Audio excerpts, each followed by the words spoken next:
Even through the pain, my thoughts flowed clearly. When I hit the ground, I thought that the bone had broken through my skin. It must be sticking out of my shoulder, I thought. I didn't want to touch it, but I had to find out. Carefully working my right hand up my arm, I found that everything was together. Meanwhile, I was shaking and grunting and crying out from the pain.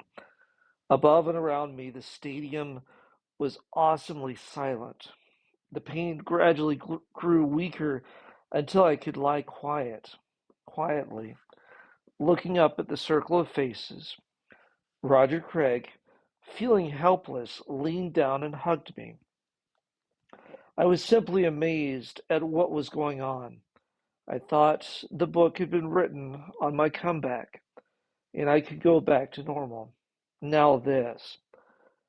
I wasn't, not even for a split second, angry.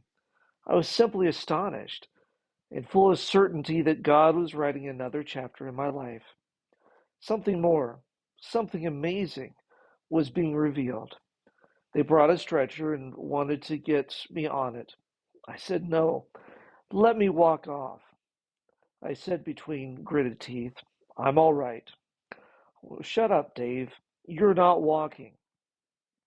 I finally managed to struggle onto the stretcher. They wheeled me off, through the tunnel and into the training room. In the clubhouse, the doctor wrapped my arm tightly against my body. A handful of players and coaches were watching. Ball players are not big on showing emotion, especially not tender emotions. That day, though, emotions ran out of control. Terry Kennedy expressed the feelings when when he told a reporter, I've known Dave a long time, and he's probably as good a friend as I've got. This is not supposed to happen to people like him. This is not supposed to happen to good people. After the game, Roger Craig was completely unable to speak. He broke into tears in front of reporters who had to wait in embarrassed silence for a solid minute before he could talk. The game continued while I lay in the training room. Suddenly, Mike Fitzgerald, the Expos catcher, came running in with all his catcher's gear on. Mike looked at me with tears in his eyes, grabbed me by the back of my head, and pulled me next to him. He hugged me and kissed me. I love you, brother, he said, and turned and went running out. I just watched him go in amazement. I'm fairly sure that had never happened in baseball before. The ambulance arrived, and they were about to wheel me away when Bob Knepper put his head near mine and suggested that we pray. I don't remember what Bob said. It wasn't what he said, though, so much as how he said it. Bob had a hard time getting his words out. His voice was cracking. Love for me filled his prayer. While he prayed, the inning ended, and Giants players came racing in from the field to find out how I was. We could hear them running toward us, and then, as they entered the room, falling silent. By the time Bob finished, the room was jammed with 25 guys, all dead silent. Overwhelming emotion filled the air. I looked up and saw that many of my teammates had tears in their eyes. For me, Bob's prayer took away any remaining anxiety. I knew I was in God's hands. As I was being wheeled out, I turned to Terry Kennedy.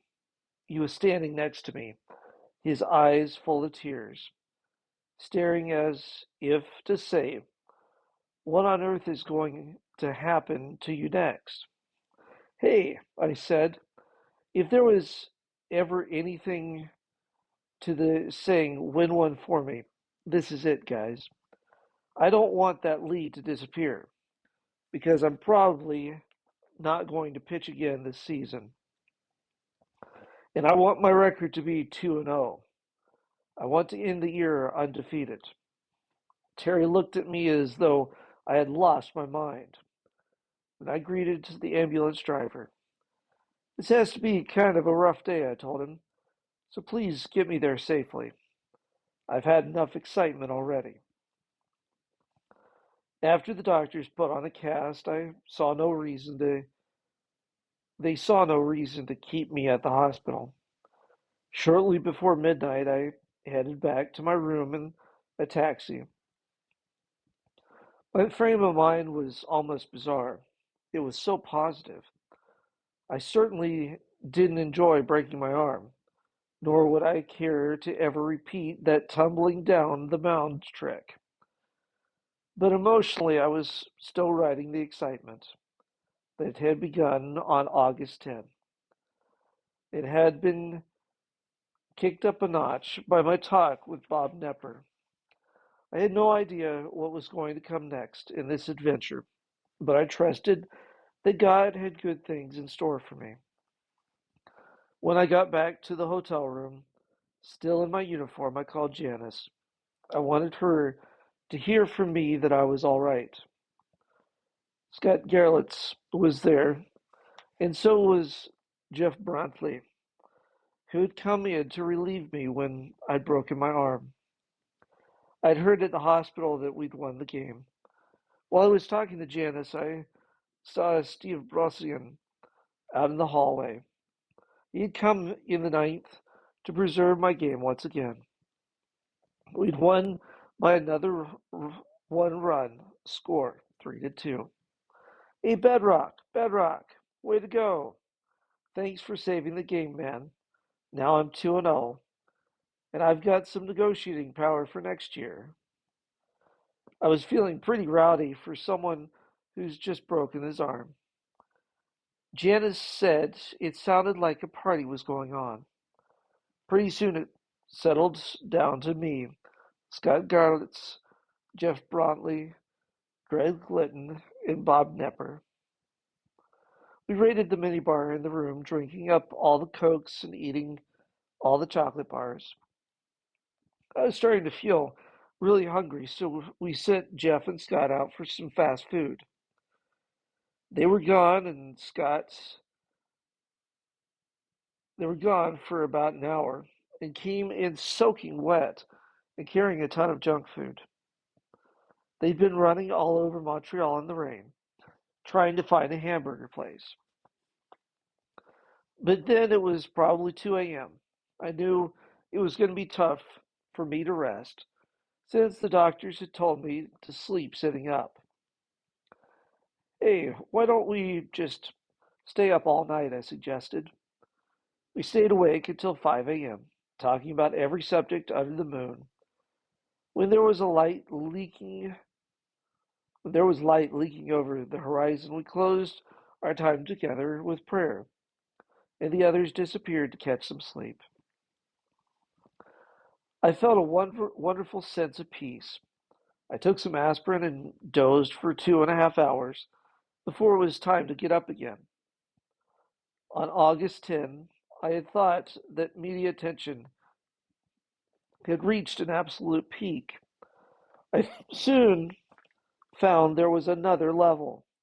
On August 15, all the late news programs began their coverage with the horrifying film of my arm breaking.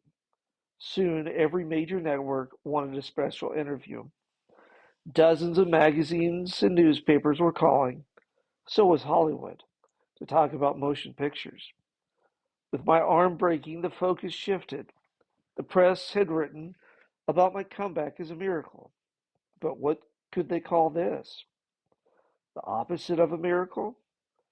If coming back from cancer had lifted people's hopes, should this dash them? That wasn't how I saw it.